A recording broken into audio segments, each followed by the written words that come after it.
Hello, and welcome to another episode of Around the Verse. I'm Sandy Gardner. And I'm Chris Roberts.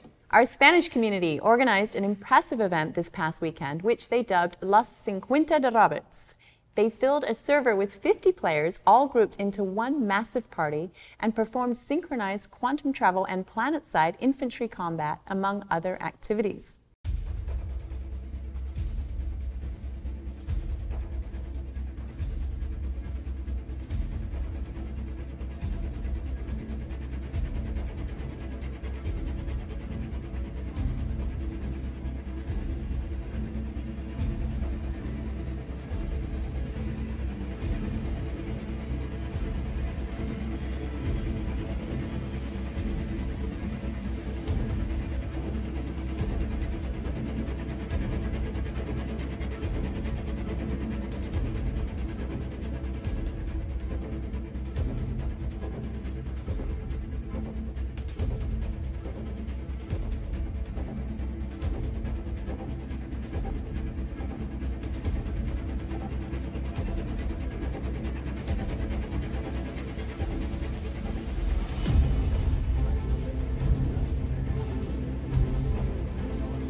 About stress testing the game. So players in our French community recently formed a party of 50 as well, with their large pack traveling to Daymar to take in some sights together and attempting an ambitious flight formation. What about the Aussies? Come on, Aussies. Aussie, oi, oi, oi. Or the UK folks. Yeah, what about them? Yeah. Very cool stuff. Now let's check in and see what's been in the works since our last update. So new tech has recently come online that allows particles to be dynamically affected by external forces such as wind, which we see here adding kinetic details to Hurston's trash biome. One of the focuses for Alpha 3.3 is further improvement of the mining mechanics introduced in the current release. Here's producer Matt Lightfoot to tell us more. One of the biggest things that we released in 3.2 was mining on planetary bodies. So as you guys know, there's lots of things that we can improve upon, and one of the biggest areas that we've got for 3.3 is improving our mining on planetary bodies flow. And we looked at the feedback from you guys, what worked, what didn't, how could we improve mining as a full feature. And one of the things that we saw from a design aspect was being able to change the danger fill rate, so adding more variation into the rocks and the risk of being able to mine these objects. Being able to stop the rocks highlighting when you're in the third-person camera, as this isn't really very immersive. Also being able to fix some of the network desynchronization issues that caused some of the child rocks to not spawn in the correct position once you fracture the rocks. We've also created an early prototype of asteroid mining to test the mechanics and visual effects of mining in space. Players can initiate a radar ping to locate mineable asteroids, and once located, those asteroids can be fractured and split into smaller pieces, just like the rocks currently found on moons. Of course, mining in zero gravity obviously brings its own unique challenges to the extraction process. Yes, it definitely does. You don't want those rocks to float too far away. Now with FOIP, Face over IP, our face tracking system set to release with 3.3, you'll be able to translate both your own facial movements and your voice diegetically into the game.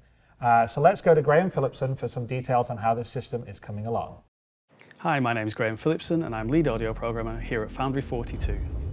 Recently we've been doing a lot of work on the facial tracking system for the FOIP feature. A big chunk of that work is doing some QA to ensure that the facial tracking works well with every type of face, whether that person has a different skin tone, wears glasses, has long hair, or maybe has a beard. If a person does wear glasses, it can make them look very different to when they don't. and that can cause problems in the facial tracking. For example, if I remove my glasses now, it makes it very difficult for the facial tracking system to pick me up because it's not seeing what it expects to see. So I can recalibrate, and now it should be tracking again. Additionally, we need to make sure that the facial tracking system can pick up as many facial expressions as it possibly can. In order to achieve this, we've put together a QA test plan. The QA engineers will be testing the facial tracking system, and when they find that it's not quite doing what they expect, they'll be configuring their screen in a view similar to what you can see next to me. This video can then be used to diagnose and triage the issue, and we can figure out whether it's an issue for Faceware or for our internal animation teams.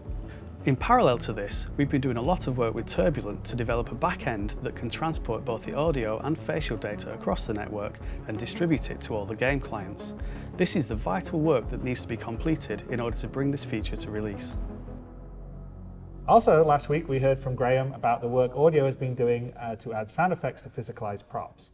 Since then, they have continued working to improve this audio implementation to better support sliding props, and they've been capturing new sounds through the classic Foley method of smashing things.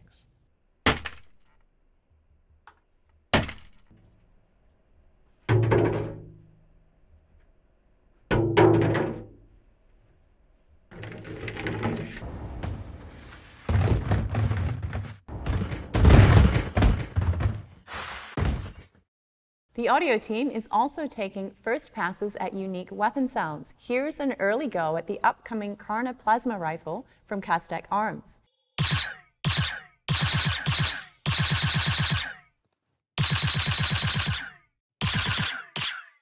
And here's a first pass on the sounds produced by the Vandal Energy Lance, which we saw concept art for a few weeks ago.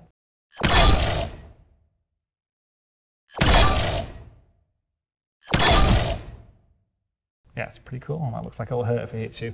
Devs have been working on motion warping tech that will be used in both Squadron 42 and the PU. Let's go to Jens Lind for more. Motion warping is what we call a technique where we take animation-driven motion and we try to stretch it to hit certain sync points. In Maya, the animators will mark up where they want a character to be, and we then look at the environment and we try to match those points. As we get closer to one of those points, when the animation says, now you should be in sync with this point, we start pushing you towards it over time. And this will allow you to stretch the motion or shrink the motion to fit with whatever we're doing. So for vaulting, it means you can slide over a longer obstacle where we might just roll over a much shorter obstacle. We're also open to use this for a lot of the AI movement where we tend to be animation driven.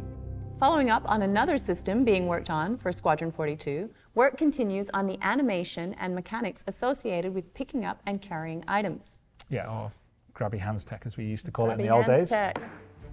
We completed the work on the one-handed carryable system. So we wanted to extend that to two-handed objects. So what we had to do was we added two new grip types. So we had flat and cup. So what that allowed you to do is carry things from the side and then also handles or the underside, that kind of thing. But with those two grips, we also have blend spaces for them like we did with the one-handed, so you can change the size of the grips for to go around different contours and that kind of thing on objects. What the system allows us to do is have carryable objects of all different shapes and sizes, but we don't have to create bespoke animations or anything like that. It's easy to set these up and get the same polished results. So yeah, it's looking really good. Finally, the mission team continues to work on FPS-related contracts and AI behaviors, staging some early tests in a white box environment. We can see that this stuff has already come a long way from earlier iterations, and we'll be continuing to track the progress in the coming weeks. Yes, we will. A big thanks to our subscribers for sponsoring our shows. Make sure you tune into Reverse the Verse live tomorrow on Twitch for a special appearance by Chris Roberts. Yes, me. I'll be stopping by to chat with Jared at Noon Pacific, and well, that's all for us today. So until next time, we will see you around the verse.